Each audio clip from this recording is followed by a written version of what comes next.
The first question. Many school districts in the area require families to pay for their children to participate in athletics and other after-school activities to help offset the cost of teacher stipends, materials, and transportation. What is your opinion on whether or not such pay-to-play policies are an appropriate method of reducing budget spending and or freeing up money for other purposes? Mrs. Boguszewski.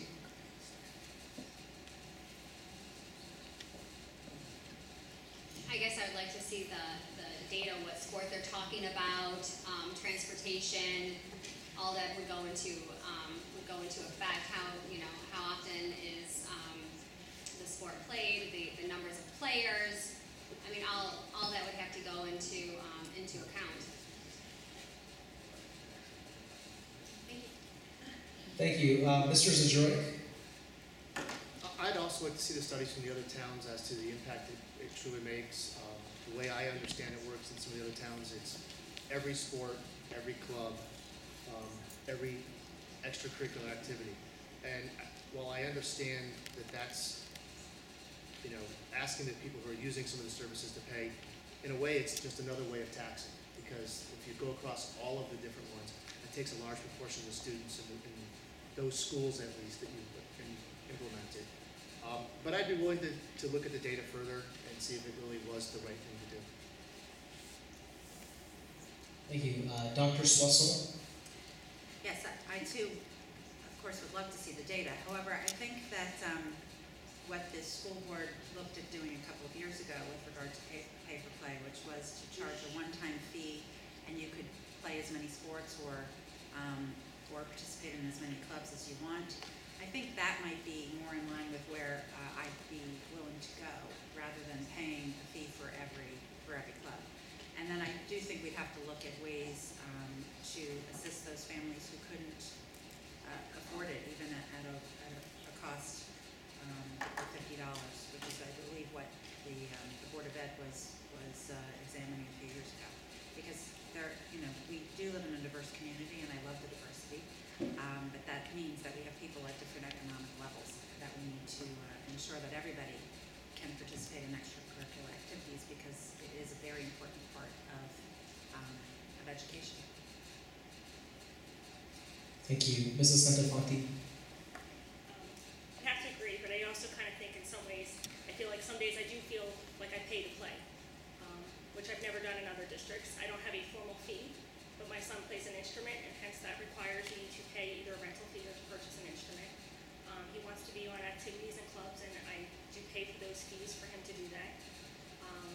It isn't a problem for my family, so he asks, and as much as we can do, we try and provide, because it's important to them, but we make them prioritize their organizations and what they want to do. They play for rec, I pay a fee. When they play for baseball, we pay fees. So I think what we need to look at is, if we really needed to, I would hope we wouldn't have to as a district make that decision, but if we had to, I think a one-time fee would be appropriate, and as long as it was balanced amongst multiple children in the families, if we figured out how many children per family were paying that fee as well, and if there was economic issues that we had to deal with, as long as we put all that into consideration.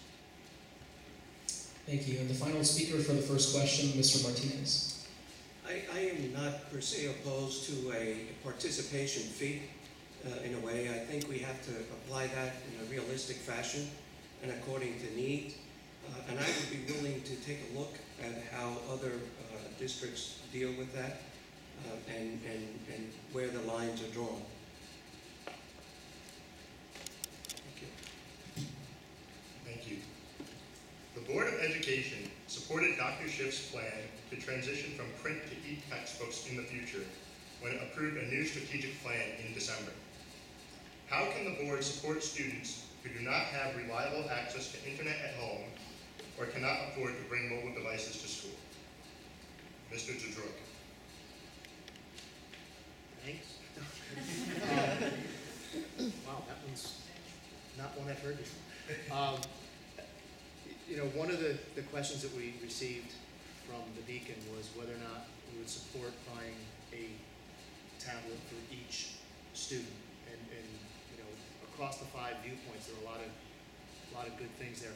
I think if we were truly going to go to an e-textbook format, which judging by the weight of my son's backpack, I would clearly support, then I think we'd have to go back. I actually answered that I didn't think a tablet was necessary. That was the answer I gave in the paper.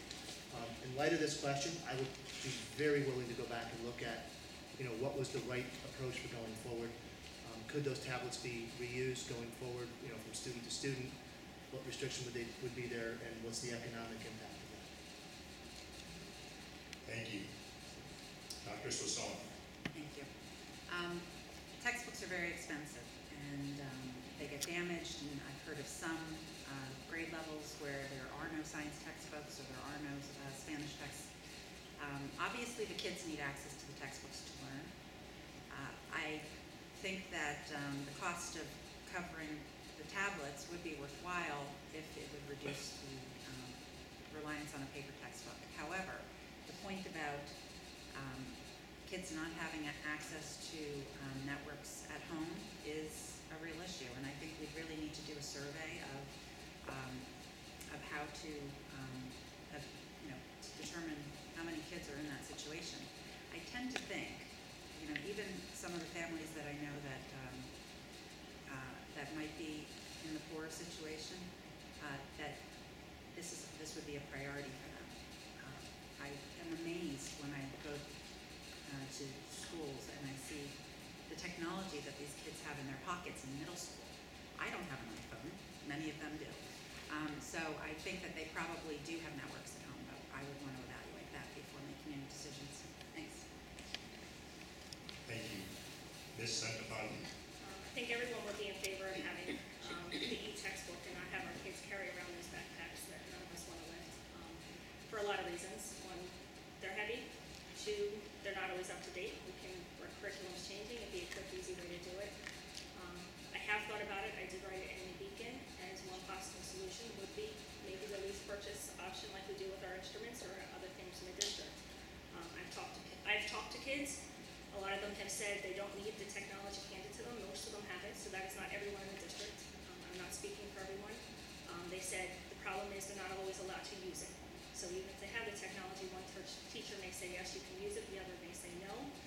And they also may not be compatible. So if you have a family on a Mac and someone on a PC, that's an issue. So I do think we have to decide which way we're going to go, and then put a plan in place and figure out who needs what, and take it from there. Mr. Martinez.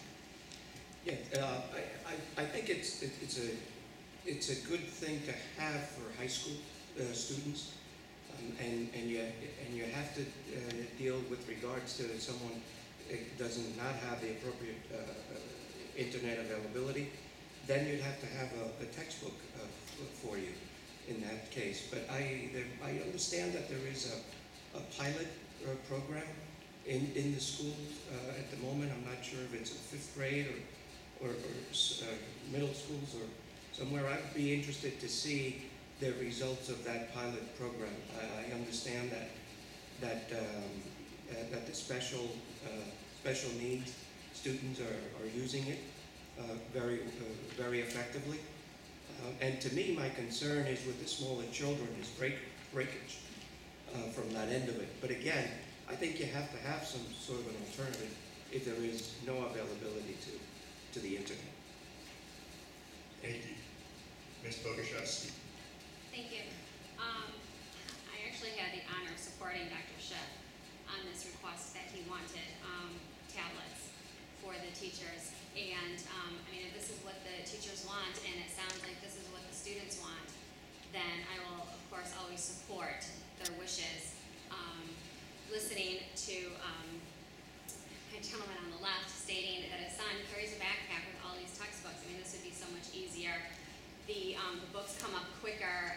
One thing I learned when I was at the convention in Atlantic City is technology is huge. This is the way to go, and it would be nice to give our students the best and to try and figure out a way to, have these families either buy them, rent them, lease them, do something.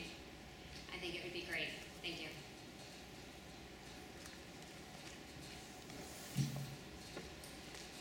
The next question for the candidates. what would you propose to make sure that we are both recruiting and retaining the best and brightest teachers in the Hillsborough School District? First, Dr. Swessel. I think we've done a great job at recruiting some very talented teachers. My children have had the benefit of excellent teachers at Triangle School, at Otten Road School, and the middle school. And we do retain them because they end up loving it here. We need to support them. We need to make sure that they're getting the training that they need when we introduce new technology. We need to make sure they are trained. We need to have appropriate in-service days so that they can further their training. There was a question about should we give them time off to get trained, and I answered no, we shouldn't. And what I meant by that is that's not a day off. If you're going to get trained, that really is not a day off. So I think that pay is an issue. I value what the teachers have done with respect to their insurance to make it easier for us to get a budget that we can get passed. And I think we do need to continue to support the teachers in other ways. Thank you. Mrs. Santafanti? In terms of recruiting, I think the people who can speak the most to that would be our teachers. I think they are the ones that are recruiting. They're the ones that know who's out there. They know who they've worked with, who's the best. They work here, they love it. Most of them, I think we have a high percentage of students and teachers that live in our district, which says volumes for the district in and of itself.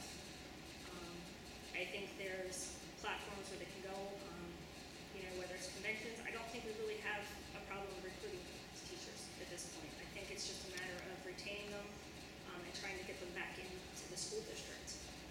What I always do, and personally, is when my kids come home and say great things about their teachers, I make sure that the administration knows about them. If my kid comes home and says a teacher teaches them how to take notes, the best way to recruit them is to tell the administrator they've done a great job. They might be worth looking at. So I do think we have a great district, and our teachers help recruit themselves. Mr. Martinez? The best way to recruit, to go out and recruit for someone is to make sure that people understand that you have a quality product, a quality service. And for good teachers to come here to Hillsborough, I am extremely pleased at the quality and the education and the training that our teachers have here in Hillsborough, always have been for 26 years since I've been here. But it takes the ability to recognize that teacher, to regard that teacher in a way that they are respected, not just by students, but by administration, by residents, by parents. They need to feel, the teacher needs to feel that he or she can engage his or her class in a highly effective and lively manner. To show the creativity and to teach that critical thinking. That is a way to recruit and retain our teachers. A teacher who understands that's the environment they're going to be working in. Thank you. Thank you. Ms. Boguszewski. Hi, yes. We actually have a great human resource committee, and they do the best job to go through the applications. I mean, there'll be one job posted, and there might be 50, 60 applications for this one job posting. I mean, that enough says it all. I mean, people want to come and work here. And I think what's really great is not only do people want to come and work here, that many of them are residents themselves here of Hillsborough. And just listening to the children talk about how great the subject is or how great the teachers are and how much they love school, it's no longer they love a gym. They are actually saying a specific subject that they love, and it's all because of our teachers. And why wouldn't you want to come and work here? It's a great district. Thank you. And the final speaker, Mr. Zadrick. I think when you look at recruiting for any, whether it's education or any business or anything like that, you're always looking to try and get the best. And normally, you're going to recruit teachers that are, entry level and you want to bring in the best of the best, so you're going to look for the best credentials. And I guess what I might look at is there a way to go out and find some of the best teachers in other districts and find a way to attract them here, you know, that are experienced, that have a great track record, whether it's, you know, Somerset County or somewhere else in New Jersey or somewhere outside of the state, and maybe they're going to bring some different ideas on ways to teach to improve the education overall. So maybe look at different ways to think outside the box. I agree with everything that everybody else has said, but just trying to think of something different. The following question is composed of multiple issues. Therefore, each candidate will be given 2 minutes to respond. The question: there are a number of education reform efforts underway at the state and federal level. The Christie Reform Agenda outlines a few, including: number 1, new teacher and administrator evaluation systems based on standardized test performance. Number 2, expanding charter school options. And number 3, changing tenure law to allow districts to more easily remove ineffective teachers from the classroom. Please discuss your position on any one of the following issues and other reform efforts and how they relate to Hillsborough. Get started. Since this is a 2-minute question, please note that the moderators at the front of the room will show you the yield sign after 1 minute 30 seconds and the stop sign of the 2-minute mark. Okay, so I draw the straw to deal with the multiple issues. In terms of the new, the standardized testing, that was one question posed to us by the Beacon. I realize it is one measure of learning. However, it is not the only measure of learning. And I think when we put together evaluations, it is not just who got an A, who got 100 on the test, who has a perfect SAT. So I don't think you can use that as a true measurement of learning, especially when I have 2 children that learn differently and some don't have test anxiety. So depending on performance, I think that's a real hard measure to use against a teacher. I think we have to look at it. They should have performance evaluations and what they're doing in the classroom. It's not just who they are, it's what they're doing with the curriculum. You know, and yes, our students have to learn and we need a measurement, but I'm not sure that the standardized test is the only measurement we can hold them to. In terms of the charter schools, I know they're going up in multiple districts. I have to be honest, I never really think about them even coming into Hillsborough because I can't understand why they would want to come to Hillsborough. It's a personal thing. My kids come home, they love the school. I don't think twice about it. So, you know, in the Beacon, I did say I was not really for charter schools coming into Hillsborough. In terms of tenure law, I think with everything in the performance and work performance, I think we have to have clear-cut goals and standards that we hold people accountable to. And if everyone has a performance goal and standards and a professional job description, then we should be able to evaluate them on that. So I'm not sure what the tenure law would show, but I do think we do have professional job descriptions, which then we need to look at and actually use when evaluating our staff. Mr. Martinez.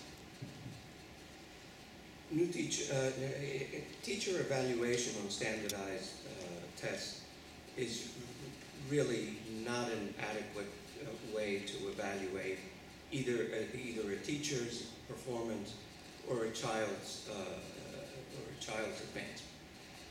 There is so many other ways in which a child learns, developing critical thinking, developing skills, that just a standardized methodology, it's not capable of testing. In addition to that, when standardized tests compare what one student does, but it doesn't show the progress of the percentage of progress of improvement. So it's a difficult thing from a student perspective. From a teacher perspective, it doesn't cover class preparation. It doesn't cover that you may have a certain number of class in your class and your class size You may have to be dealing with one student who's performing at one level and another student who's performing at another level. At the very least, for those reasons, I don't agree with that methodology. Expanding charter schools, on the other hand, they take away money from our children, and that is not appropriate for the planning that we have to go through in our public school districts. We need to be able to have the right as a community to be able to vote, at the very least, to vote when there is a charter school that is proposed to be introduced in our municipality. As far as tenure, I remember a while back in earlier times when teachers were fired or hired without having any reason for or any evidence to substantiate quality. This is not only a protection, I view it as a teacher, but a protection for the students' learning capability. Thanks, Monisha. Thank you. I agree with you, Aldo, what you were saying. I actually agree with you too, Dina. With the new teacher, they'll test questions. I mean, children learn at all different levels. I mean, I think it's up to the parents and the child and the teacher to figure out what is the best way to help them. I mean, one person might be very good on hands-on, and another student could be very good at, the Scantron ABCD test. So, I mean, that has to do with, how great our teachers are for that. And for charter schools, I would want to have any charter schools come to Hillsborough, because that's taking away from my child and it's taking away from other people's children. I mean, why again pay for taxes to then have that distributed to other places when you can get everything you could possibly want here? And for changing tenure, as long as you're doing your job and as long as everyone is happy and, at the end of the day, your children are learning and you're changing the curriculum to suit what is going on with other curriculums, and you're learning new style and you're up to date with all the teaching, then, I guess I'm okay. Mr. Zork. I'm going to try not to beat the same points. I think we all agree. I think it seems like a lot of points we're all in agreement on. Standardized tests are one of the ways to evaluate progress for students and teachers. And unfortunately, I think they're one of the easy ways, and it goes across multiple school districts because they all take the same tests. I think we all agree that we can't let our district fall into being that's the only way we evaluate whether the students are learning properly and the teachers are teaching there. And I think we all agree there. I personally, agree with everybody else, I would not like to see charter schools here unless someone can show me that there is a underserviced need. My kids have gotten great educations going through this town so far. They, learning the social aspect of, you go off to kindergarten, you're off from home all the way up through high school when you're really, really on your own for 4 years. There's no one really holding your hand. I think that's an important part of the school process, and I'd hate to see that change without some really good, solid data that says they can do that. But the one that I think I feel maybe the most about is the tenure laws. I'm all for looking at, improving those to where, we're all talking about we want to have teachers that are teaching the best and getting through to the kids the best. And, having worked in a corporate environment for a long time, you can have someone that's doing a great job for 10 years and they get moved into doing something, maybe it's not the right fit for them anymore. And I think having the ability for the township and the school board to adjust that if you're not meeting those, whatever the standards and goals that are set for the teachers, if they're not meeting those, then we have to have a way to make those changes. And so I'm all for supporting that. Dr. Soissons. Well, again, I think there are clear lines of agreement here. With regard to the test, using standardized tests as a method to evaluate the teachers or as a main method, I don't agree with that. I believe that I'm not a fan of No Child Left Behind. I'm not a fan of using these, basically telling teachers to teach the test, because the test really is not a good measure of learning, and it's not training our kids, giving the kids the skills that they're going to need to succeed in life. So I do believe classroom evaluations, and I've seen principals in classrooms evaluating teachers. Generally, if you walk into a classroom, and I'm not an educator, but you can tell whether the teacher has engaged the children and if they're developing tools to help the kids along learning on that normal path. And I do think that should be the main method for evaluation. With regard to the charter schools, I am not in favor of using taxpayer dollars to support charter schools, especially in a district like Hillsborough, where they've told us, okay, you need to meet these standardized test scores. We've met them, so why would we use taxpayer dollars to support charter schools when we are succeeding at teaching our children and bringing the best we can to them? And then lastly, with respect to tenure, I do feel like there are some sort of odd methodologies that are being proposed to evaluate teachers, and then trying almost setting them up for failure. And I think we do need to work to continue a path of learning through that the teachers would follow throughout their whole careers. I believe we do try to train them to continue to learn and do the best at all of their points. Obviously, if there's a failure at some point, we need to address that and assist the teacher if we can. Obviously, if we can't, then something needs to be able to be done. Thank you, candidates. It is now time for closing statements. As a reminder, each candidate will be allowed 1 minute. We will use the reverse order of the opening statements, so Mr. Martinez, you go first. Thank you. I want to thank everyone for being here again as well. Education is at the core of my professional and personal growth. Education has enabled me to bring my head in line with my heart in making some decisions. And this is something that I have been involved with since 1987. As I may have spoken a little bit here too much and sounded like a teacher, and maybe it's because I have, since 1987, been involved in classrooms in New York for junior achievement, and I have served on the board of junior achievement. I am now a professor in college, an adjunct professor, and I am loving it. And I love the interaction with the children and with the children. See, I call those grown men and women children still.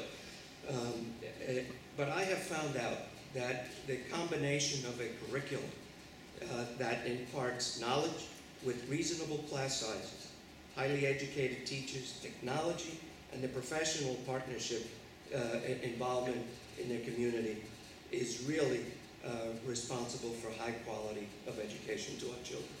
And I thank you, and I ask you for your support. Thank you, Mr. Martinez. Mrs. Santafanti? What can I say? Learning is lifelong, and so the last 6 weeks have been a new learning experience for me. I have learned about the budget process and how long and tedious it is. I've learned about the committees and how the board has tried to shape itself to meet the needs of the community. I have learned that communication has been identified as a major concern for both the board and the town. So pulling back on what I said before about listening, I really hope to be able to listen to people so that I can make educated decisions for our district as a candidate and hopefully a board member for our town. Thank you. Thank you, Dr. Soissons. Thank you all for your attention during this past 1.5 hours. And I really would like to stress that I think everybody here has good intentions for why they're running. And I just wanted to go over mine again. I have had 8 great years in the school district. My children have been in the school district for 8 years. I've been here for 12. I've watched teachers give everything they have in the classroom, and several administrators come and go, and put a strategic plan in place that the board supports. And I would like to be able to help in making quality education the primary importance as we move forward, and also making sure that the taxpayers are supportive of the budget, which means communication with them, and hopefully we can all move forward together to do the best we can to prepare our children for the next steps in their careers. Thank you, Mr. Zajorik. Again, thank you all for coming out and listening to us. My closing, I'd like to leave with one quick thought. My goal, if I'm elected to the board, would be to try and make Hillsborough one of the premier school districts in the state. Everything that I've talked about and anything you read about me is trying to bring the level of education up for everyone in the school district. And I'd like to see our school district be even more known for people wanting to move here because we have some of the best schools. Thank you. And our final speaker, Mrs. Boguszewski. Thank you, and thank you again for hosting this candidates night. It was an honor these past 9 months to serve on the board, to read your concerns with email, to hear your thoughts, to listen to you speak at the board meetings. And I hope to have that honor for the next 3 years. I will continue to walk around my neighborhood on the soccer field, asking various questions, what it is that you would like to see different in your child's classroom, or how can I help? And I will continue, as Dr. Schiff knows, to request more teachers to reduce the classroom size, because that is my ultimate personal goal. Thank you. Thank you. This concludes our candidates night. The candidates have agreed to remain in the Commons until 9 p.m. Please join them for continued conversation and light refreshments provided by the Hillsborough Education Association. Thank you all for attending, and thank you once again for all the candidates' participation. Have a good night and drive home safely.